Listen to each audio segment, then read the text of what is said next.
दोस्तों नमस्कार। सीईटी का 22 अक्टूबर 2024 को सेकंड शिफ्ट का एग्ज़ाम हो चुका है। आज हम करने जा रहे हैं उसकी आंसर की पेपर का सॉल्यूशन, वो भी बिल्कुल स्टिक। आपको इस चैनल पर बिल्कुल स्टिक सॉल्यूशन देखने को मिलेगा। और आने वाले एग्ज़ाम में क्या लेवल रहेगा, क्या किन टॉपिकों से इस एग्ज़ाम में ज़्यादा प्रश्न पूछे गए और किन टॉपिकों से आने वाले एग्ज़ाम में प्रश्न आ सकते हैं, ये भी आपको इस वीडियो में बताऊंगा। जानकारी के लिए आपको बता दूं कि पीछे भी जो सीईटी के ग्रेजुएशन लेवल के एग्ज़ाम हुए थे, उसमें सेम टॉपिक से ही बार बार एग्ज़ाम में प्रश्न आए थे। वही इस एग्ज़ाम में भी हो रहा है। फर्स्ट शिफ्ट का हो गया, सेकंड शिफ्ट का हो गया, इसमें वही चल रहा है। सेम टॉपिक से बार बार वही प्रश्न आ रहे हैं। ऐसा ही आने वाले आगे 2 दिनों में होगा। तो देखिए इस वीडियो को और जानिए कि अपना किस तरह से आप आगे की तैयारी, मतलब थोड़ी बहुत आप पढ़ना चाहते हैं तो किन टॉपिकों को आपको पढ़ना अच्छा रहेगा। चलिए शुरू करते हैं। पहला प्रश्न है, एकल संकर संकरण की अप टू पीढ़ी में कितने जीन रूप निर्मित होते हैं? इसका सही उत्तर क्या होगा?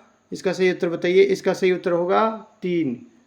3 जीन जो है अप टू पीढ़ी के कितने प्रकार के, 3 प्रकार के जीन रूप निर्मित होते हैं अप टू पीढ़ी में। इसका सही उत्तर क्या होगा? 3। अगले प्रश्न पर चलते हैं। अगला प्रश्न है, किस कोयले में अधिकतम मात्रा में कार्बन पाया जाता है? इसका सही उत्तर क्या होगा बताइए। किस कोयले में अधिकतम कार्बन की मात्रा पाई जाती है? तो इसका सही उत्तर होगा एंथ्रेसाइट। एंथ्रेसाइट कोयले में कार्बन की अधिकतम मात्रा पाई जाती है। सबसे पहले कार्बन की मात्रा के हिसाब से कोयलों को रखें तो सबसे पहले आएगा एंथ्रेसाइट, उसके बाद बिटूनियम, उसके बाद लिग्नाइट, उसके बाद पिट। सबसे कम मात्रा किस कोयले में पाई जाती है? पिट में। सबसे अधिक मात्रा किसमें? एंथ्रेसाइट में। ये भी आपको ध्यान में रखना जरूरी है। आगे वाला प्रश्न है, राजस्थान में उप उष्णकटिबंधीय पहाड़ी वन में पाए जाने वाले वृक्षों का चयन कीजिए। तो उप उष्णकटिबंधीय राजस्थान के वनों से संबंधित, राजस्थान के जीवों से संबंधित प्रश्न ज़्यादा आ रहे हैं, ये आप ध्यान में रखना।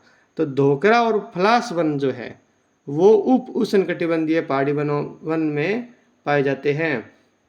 आगे है, बांस का जंगल राजस्थान की निम्नलिखित में से किस जिले में पाया जाता है? निम्न में से सबसे उपयुक्त विकल्प का चयन कीजिए। ये तो आपको पता ही होगा।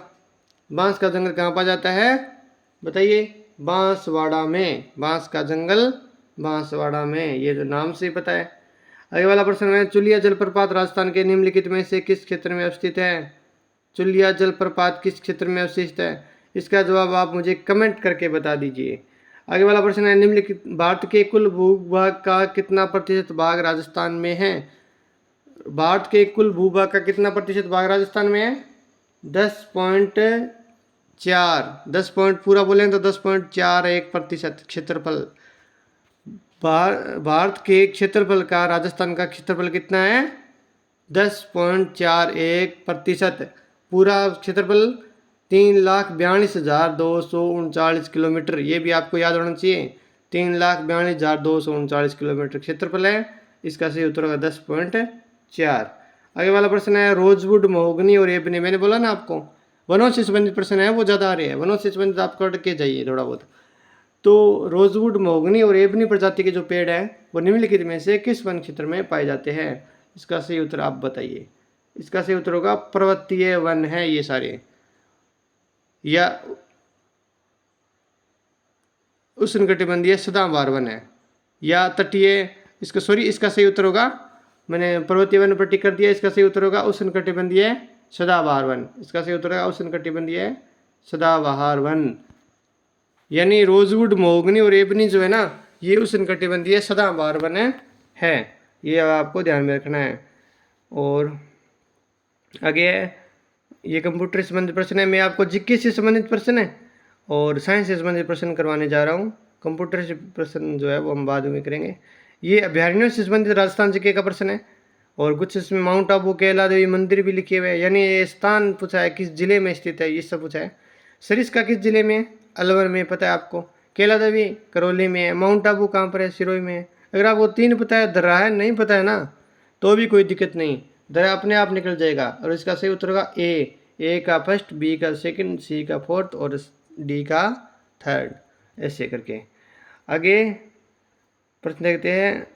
ये हिंदी के प्रश्न आगे, और मैं आपको जीके के प्रश्न ज़्यादा करवा रहा हूँ। निम्नलिखित में से कौन सा पर्वत शिखर भारत में स्थित है? ये प्रश्न गलत टाइप हुआ है, इस प्रश्न को आपको ध्यान में रखना। ये प्रश्न जो है वो डिलीट होने के कगार पर हुआ, क्योंकि इस प्रश्न में ऐसा लिखना था या तो कौन सा पर्वत शिखर भारत में स्थित नहीं है, और इसका उत्तर होता माउंट कामेट, लेकिन इसमें प्रश्न ही गलत लिख दिया। ये अन्नपूर्णा भी भारत में स्थित है, माउंट एवरेस्ट भी भारत में है, धौलागिरी भी भारत में है, या तो राजस्थान लिखना था, राजस्थान में स्थित है। फिर ये माउंट या राजस्थान नहीं, इसमें ऐसे लिखना था कौन सा पर्वत शिखर भारत में स्थित है, नहीं है, तब ये प्रश्न सही होता। ये प्रश्न गलत होगा। ये 18 नंबर प्रश्न जो है ना, इसमें कोई भी करके आए कोई दिक्कत नहीं है, ये डिलीट होगा। आगे टोर, ब्लॉक पर्वत, भ्रंश घाटियाँ, नग्न चट्टानी संरचनाएं भारत के निम्नलिखित में से किस क्षेत्र की भूआ करतीय विशेषताएं हैं? यह भारत के प्रायद्वीपीय पठार की विशेषताएं है। जो घाटियाँ बनी हुई है ना, भ्रंश घाटियाँ प्रायद्वीपीय पठार में थोड़ी ज़्यादा बनी हुई है।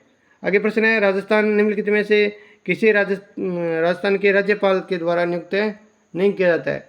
राज्यपाल किसे नियुक्त नहीं करता, और इसका सही उत्तर होगा राजस्थान के उच्च न्यायालय के न्यायाधीश, मुख्य न्यायाधीश होता है ना, उसकी नियुक्ति राज्यपाल के द्वारा नहीं की जाती, उसकी नियुक्ति की जाती है राष्ट्रपति के द्वारा।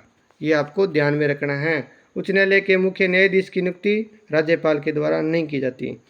आगे प्रश्न है, भारत के संविधान के अनुच्छेद 323 के तहत राज्य लोक सेवा आयोग का कर्तव्य है कि वह प्रतिवर्ष आयोग द्वारा किए गए कार्य के बारे में प्रतिवेदन यानी जो रिपोर्ट है वो किसे सौंपेगा?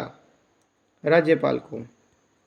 जो लोक सेवा आयोग है ना, आरपीएससी, वो अपनी वार्षिक रिपोर्ट जो है संविधान में लिखा हुआ है अनुच्छेद 323 में कि किसे सौंपेगा? राज्यपाल को। और ये रिपोर्ट किसे सौंपेगा, इससे संबंधित प्रश्न जो है वो ग्रेजुएशन लेवल का जो सीईटी हुआ था ना उसमें भी आए थे, और इसमें भी आ रहे हैं, आने वाले एग्जाम में भी आएंगे। सेम टॉपिक से प्रश्न उठ रहे हैं, वनों से संबंधित प्रश्न उठ रहे हैं, और ये जो रिपोर्ट से संबंधित प्रश्न हैं वो उठ रहे हैं। आगे प्रश्न देखते हैं हम, अगले वाले प्रश्न कौन से हैं। हाँ, जो है राजस्थान प्रशासन प्रणाली सिस्टम के उच्चतम स्तर पर कार्यरत निकाय कौन सा है? इसका सही उत्तर होगा सरकारी सचिवालय। आगे प्रश्न देखते हैं, राजस्थान के मुख्य सचिव 5 सितंबर 2024 को कौन थे?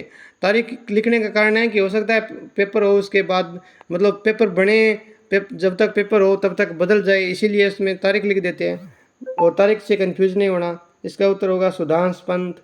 वर्तमान में भी सुधांश पंत ही है राजस्थान का मुख्य सचिव। कौन क्या से संबंधित प्रश्न आ रहे हैं, ये आपको ध्यान में रखना है, कौन क्या से संबंधित प्रश्न पूछ रहे हैं। और ये आ गया, इतिहास का प्रश्न आ गया, राणा रतन सिंह की मृत्यु के पश्चात मेवाड़ का शासक कौन बना? रतन सिंह के बाद कौन बना? तो राणा विक्रमादित्य बना रतन सिंह के बाद। आगे है, मंगीलाल मिस्त्री का संबंध किससे है? मंगीलाल मिस्त्री का संबंध किससे है? कावड़ से।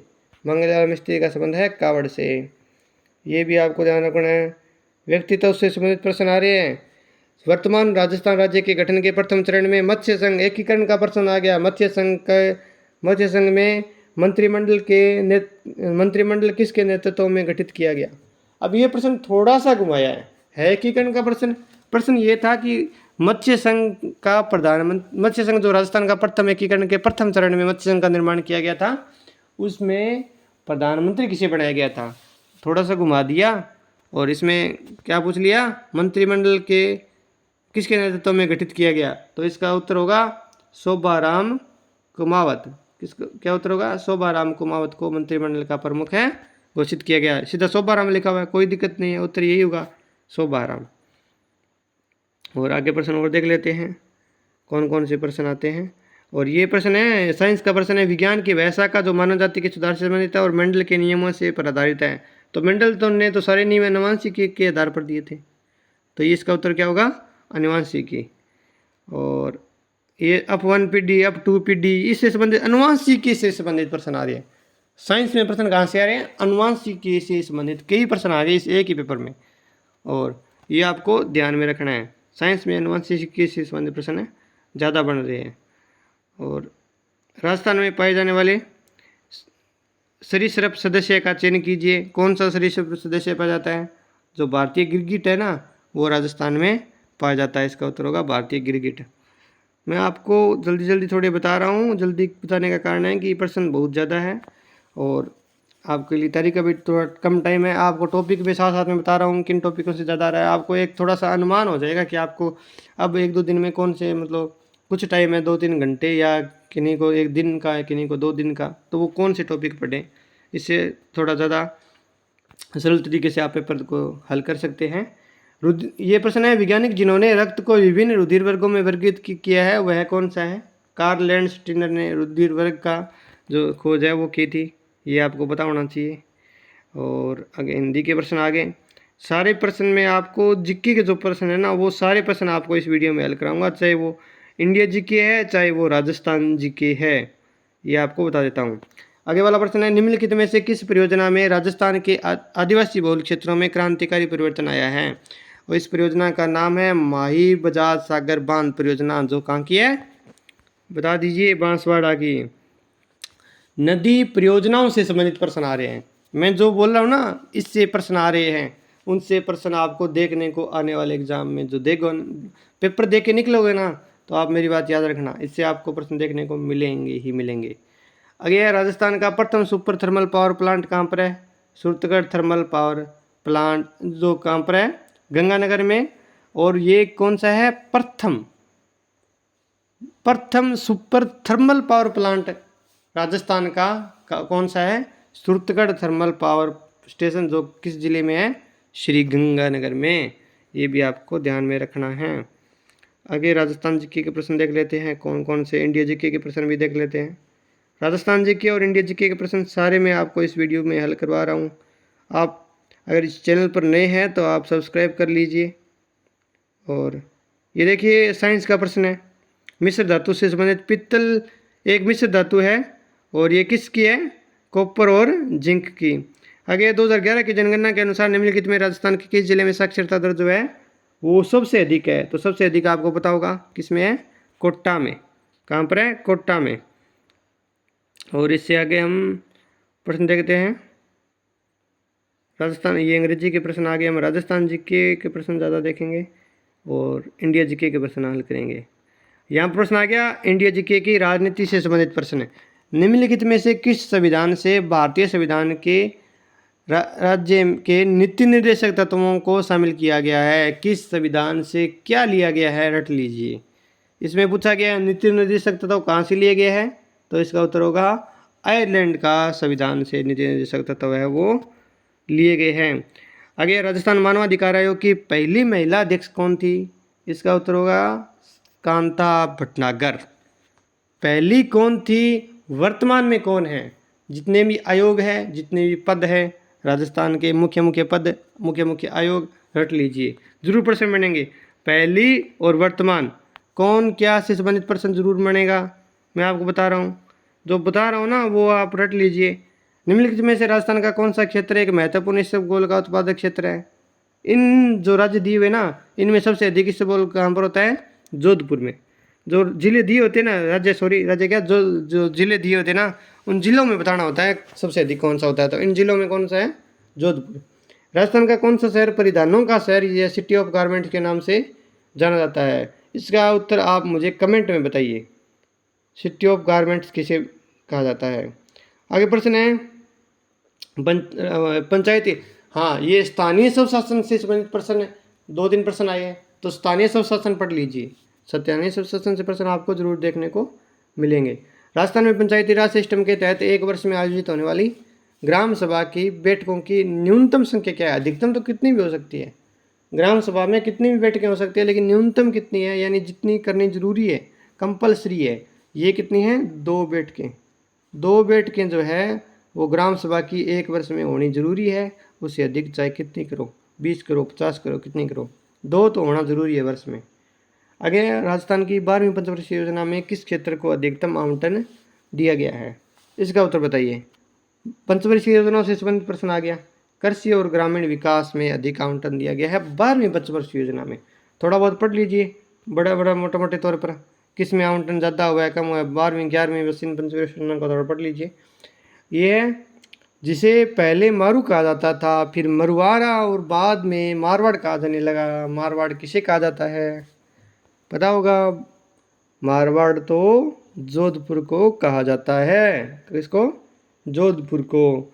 राजस्थान की भाषा के लिए राजस्थानी शब्द का प्रयोग किसने किया? सर्वप्रथम किसने किया प्रयोग? हम कहते हैं हमारी राजस्थानी भाषा को मान्यता दो, अनुसूची में शामिल करो। तो लेकिन सबसे पहले राजस्थानी शब्द राजस्थानी भाषा के लिए किसने दिया था? जॉर्ज अब्राहम ग्रीसन ने दिया था। आगे है ग्रीन ऑस्कर व्हिटली गोल्ड पुरस्कार 2024 किसे सम्मानित किया गया है? पूर्णिमा देवी बर्मन को। किसको? पूर्णिमा देवी बर्मन को। करंट अफेयर्स का पुरस्कार से संबंधित 2-3 प्रश्न आए हैं। भारत में एक साथ चुनाव कराने के मुद्दे की जांच के लिए गठित समिति के अध्यक्ष कौन है? लक्ष्मीकांत वाजपेयी। ये भी आपको ध्यान में रखना है।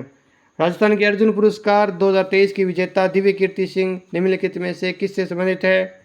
घुड़सवारी ड्रेसाज से संबंधित। ये थोड़ा सा हार्ड प्रश्न बना दिया। अब दिव्य कीर्ति सिंह किससे संबंधित है? घुड़सवारी से संबंधित। ये तो सब जानते हैं, लेकिन ये सारे ऑप्शनों में लिखा हुआ है, थोड़ा सा इसको ध्यान में रखना है। घुड़सवारी ड्रेसाज। ऐसे 1-2 प्रश्न थोड़े से हार्ड होते हैं, उसमें घबराना नहीं है। वो सभी के लिए हार्ड है, आपके लिए नहीं है, सारों के लिए वो हार्ड होते हैं। और यह 3 पैरा ओलंपिक पदक जीतने वाली पहली भारतीय महिला एथलीट अवनी लेखरा एग्ज़ाम की एथलीट है। ये सारे एग्ज़ाम में आती है, लगभग बहुत एग्ज़ाम में अवनी लेखरा से संबंधित प्रश्न आए, पीछे भी बहुत सारे एग्ज़ाम में आए। ये बताइए पोपेन कोटेन संगम युग स्थल किस राज्य में स्थित है? तमिलनाडु राज्य में स्थित है। किस राज्य में स्थित है? तमिलनाडु राज्य में स्थित है। ये भी आपको ध्यान में रखना है। आगे प्रश्न हल कर लेते हैं। अंतर्राष्ट्रीय, ये हम राजस्थान के जो है ना जीके के प्रश्न वो कर रहे हैं। गणेश्वर की खुदाई के संदर्भ में सबसे असत्य कथन का चयन कीजिए। अब सत्य असत्य है नहीं, इन बातों पर आपको पता ही होगा, थोड़ा और बता देता हूँ, ध्यान रखना चाहिए। ये छोटी मोटी बातें होती है नहीं, सत्य असत्य, इससे प्रश्न गलत हो जाता है।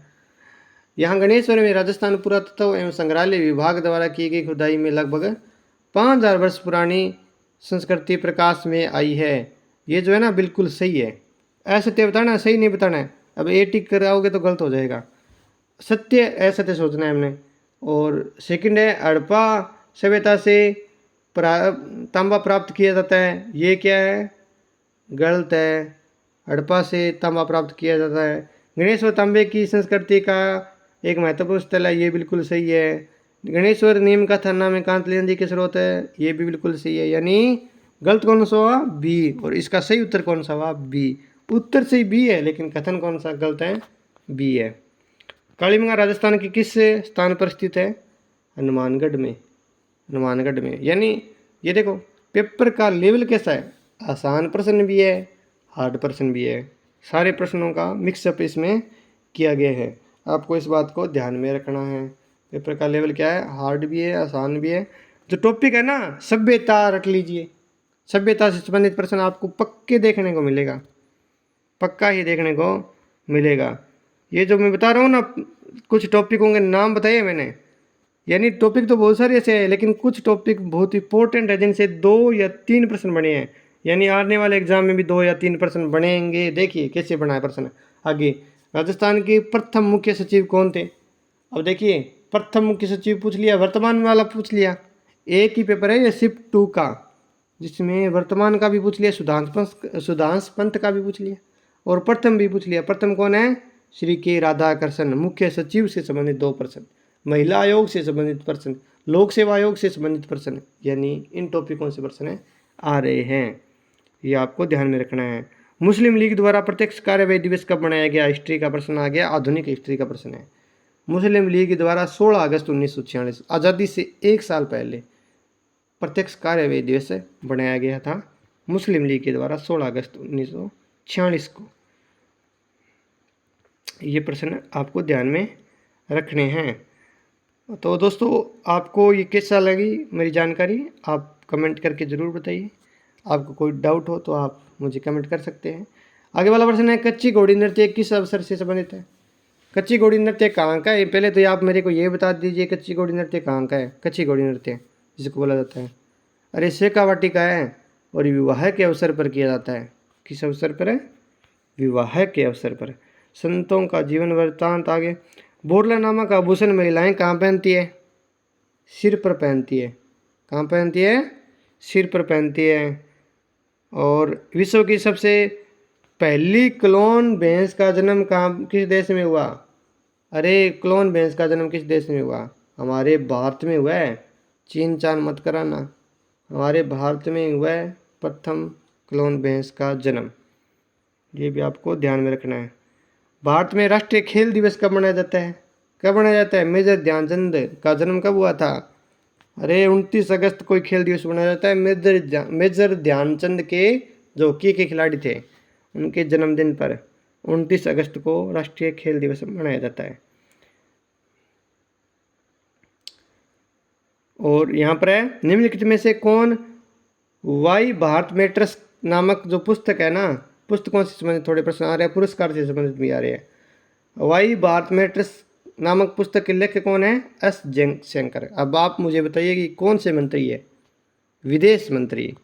विदेश मंत्री एस जयशंकर ने लिखे है वाई भारत मैटर्स पुस्तक। ओके, तो ये पुरस्कार अनुच्छेद संविधान से संबंधित कुछ प्रश्न बन रहे हैं, काफ़ी प्रश्न बन रहे हैं संविधान से संबंधित। ये प्रश्न है भारतीय संविधान का कौन सा अनुच्छेद राज्य के मुख्यमंत्री के कर्तव्यों का वर्णन करते हैं? अनुच्छेद 167 में मुख्यमंत्री के कर्तव्य दिए गए हैं। कौन से अनुच्छेद में? 167 में। ये भी आपको ध्यान में रखना है। ये हिंदी के प्रश्न आ गए। बाकी पेपर का लेवल मैंने आपको बता दिया। आसान भी प्रश्न है, मीडियम भी है, हार्ड भी है, मिक्स अप लेवल है।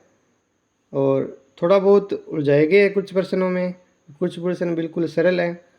भारत के सबसे बड़े सोलर पार्क का नाम बताएं जो राजस्थान में स्थित है। बता दीजिए। अरे आपको ये तो पढ़ा ही होगा। बड़ला सोलर पार्क कहाँ पर है? राजस्थान में। अब ये प्रश्न आ गया, लघु उद्योग निगम की स्थापना किस वर्ष हुई थी? किस वर्ष हुई थी? 1961 में लघु उद्योग निगम की स्थापना हुई थी। आगे प्रश्न है गांधी सागर बांध, मैंने बोला ना नदी परियोजनाओं से संबंधित प्रश्न आ रहे हैं, पढ़ लीजिए नदी परियोजनाएं। गांधी सागर बांध निम्नलिखित में से किस नदी पर बनाया गया है? चंबल नदी पर बनाया गया है गांधी सागर बांध। ओके, तो इस तरह से प्रश्न आ रहे हैं, आपको ये ध्यान में रखना है। प्रश्नों का लेवल किस प्रकार आ रहा है वो बताने की कोशिश मैं आपको कर रहा हूँ। आगे है एशिया का सबसे बड़ा नागरिक उड्डयन कार्यक्रम था विंग्स इंडिया 2024, और ये कहाँ आयोजित किया गया था? ये भी इम्पोर्टेंट है। 2024 का जो विंग्स इंडिया कार्यक्रम है वो हैदराबाद में आयोजित हुआ था। करंट अफेयर्स का प्रश्न है। और इस तरह से प्रश्न आ रहे हैं। भारत की जो है पहली सौर वेधशाला, यानी इसरो से संबंधित प्रश्न आ रहे हैं। सौर वेधशाला ने सूर्य पृथ्वी के गंतव्य बिंदु था L1, वहाँ पर एक यान भेजा था, आपको पता होगा एक, और उस को यहाँ से लॉन्च कब किया गया था उसकी तारीख पूछी है, तो 2 सितंबर 2023 को लॉन्च किया गया। और चंद्रयान का भी प्रश्न आ गया नीचे। चंद्रयान 3 मिशन को लॉन्च करने के लिए इसरो का क्रियात्मक हेवी लिफ्ट लॉन्च वाहन कौन सा था? कौन सा था? LVM-3M4। LVM-3M4 चंद्रयान 3 को भेजने वाला लॉन्च व्हीकल था। ये आपको ध्यान में रखना है। तो दोस्तों इस तरह से पेपर का लेवल आया, वो मैंने आपके साथ शेयर किया। आपको जानकारी कैसी लगी आप कमेंट करके ज़रूर बताएं। चैनल पर नए हैं तो सब्सक्राइब करें। धन्यवाद। आने वाले एग्ज़ाम में आपको अगले वाले पेपर भी मैं आपके साथ सबसे पहले लेकर आऊँगा। जिनका एग्ज़ाम था उन्होंने आपने आंसर मिला लें, जीके के आंसर की कौन कितने आपके सही हो रहे हैं। कमेंट करके आप वो भी बताएं कि आपके कितने % सही हो रहे हैं, कितने आपके गलत हो रहे हैं। धन्यवाद।